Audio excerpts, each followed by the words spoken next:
Hello tout le monde, j'espère que vous allez bien. Donc aujourd'hui on se retrouve pour une nouvelle vidéo.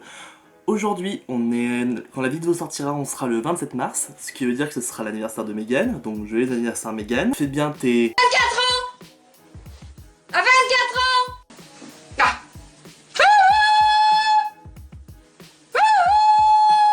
Et voilà, je te fais des gros bisous. On va commencer Alors du coup, aujourd'hui, ce sera sur une vidéo découverte musicale. Je savais pas comment trop tourner la chose, donc du coup, je tâtonne un peu.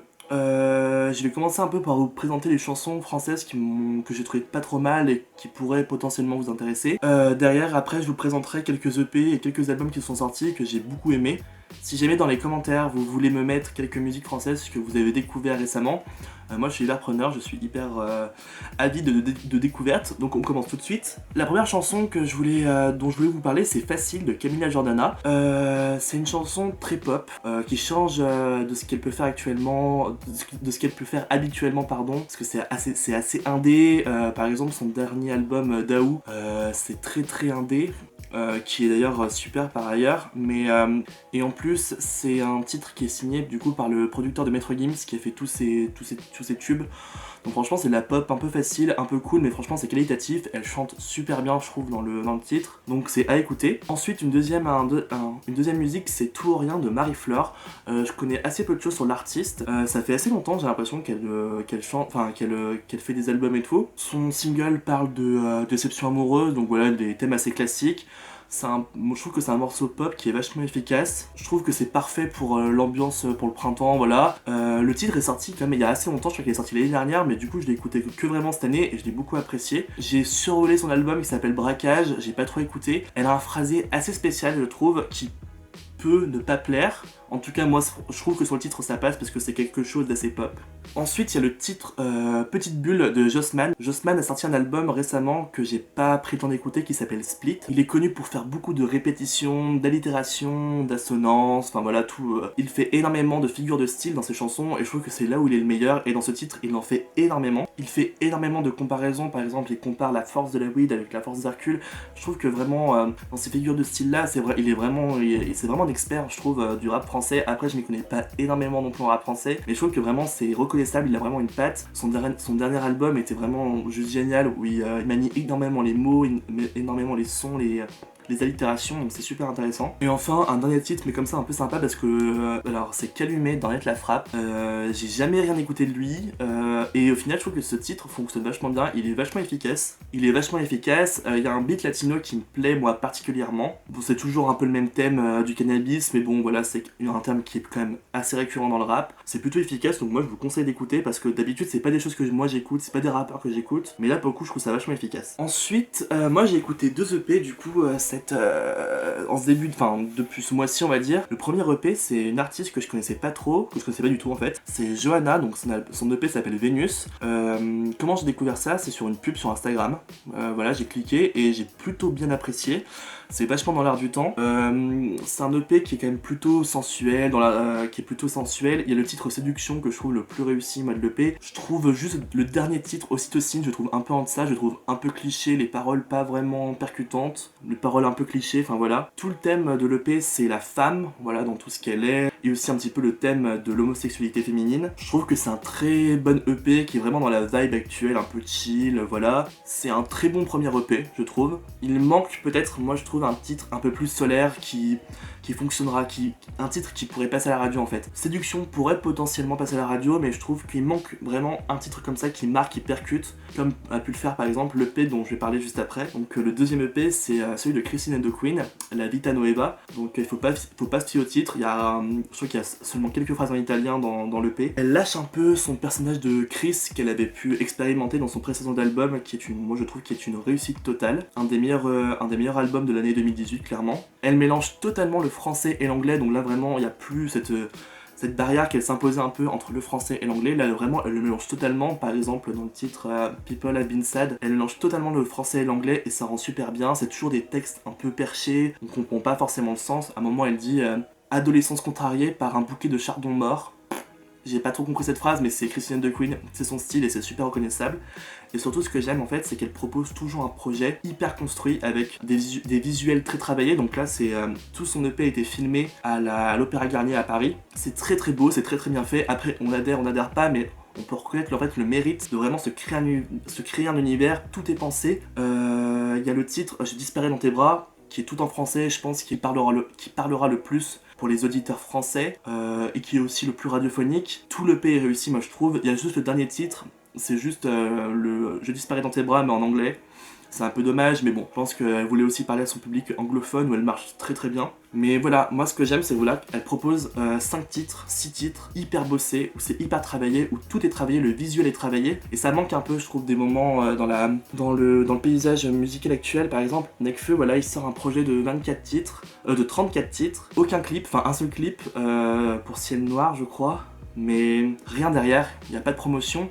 Là, il y a quelque chose vraiment de construit, de quelque chose de bossé, et moi, c'est ce que j'aime bien. Maintenant, on va passer du coup aux albums que j'ai pu écouter ce dernier mois. Premier album que j'ai écouté, c'est une découverte totale que j'ai découvert dans la playlist Exception Français sur Spotify, dont je vous conseille de vous abonner. Il y a plein de titres super. Pour moi, c'est une énorme découverte. Je connais pas grand chose sur l'artiste, mais c'est un album vraiment qui est très pop, qui est un peu funky, qui est un peu rétro aussi, avec une ambiance assez années 80. Je pense au titre, du coup l'album s'appelle Metropole Blues, et il y a un titre qui s'appelle Metropole Blues aussi dans l'album. Vraiment emprunt d'une ambiance un peu japonisante, un peu pop années 80 du Japon, qui est super bien maîtrisé, ça marche super bien. Il y a plein de featuring, il y a un featuring Esprit Noir qui est super efficace, avec Isult d'ailleurs qui est un peu partout en ce moment.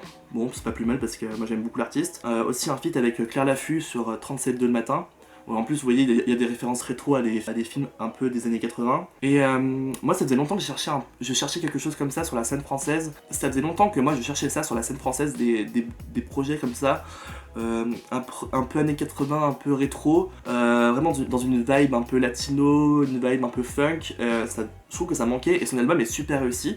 Je trouve que c'est quelque chose de très pop, qui est très accessible, de très langoureux. Le titre avec Isult, Morceau de toi, il est très très langoureux et vraiment il passe tout seul. Ça donne envie d'être en été, ça donne envie de sortir de ce confinement, vraiment clairement. Donc vraiment, moi je le conseille, c'est une énorme découverte, vraiment que j'ai à part le dernier morceau que je trouve un peu en deçà, mais c'est tout quoi. Ensuite, moi je voulais vous parler de la réédition de l'album de Pomme, Les Failles, donc qui vient du coup Les Failles Cachées, avec 5 titres supplémentaires. La réédition pour moi était pas forcément utile, était pas forcément nécessaire, mais c'est toujours sympa d'avoir quelques musiques en plus pour les découvrir. C'est vraiment un album très introspectif, moi je trouve que c'est vraiment un album de fin d'adolescence où on fait un peu le bilan de ce qu'on a déjà vécu au bout de 20-25 ans d'existence, et on fait un peu le bilan de toutes les failles qu'on a, et essayer de reproduire quelque chose de plus musique, quelque chose de doux.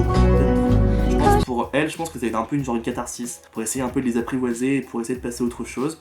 Ça donne des choses très très belles. Je pense sur Anxiété, qui est très très beau, qui est très bien produit, moi je trouve.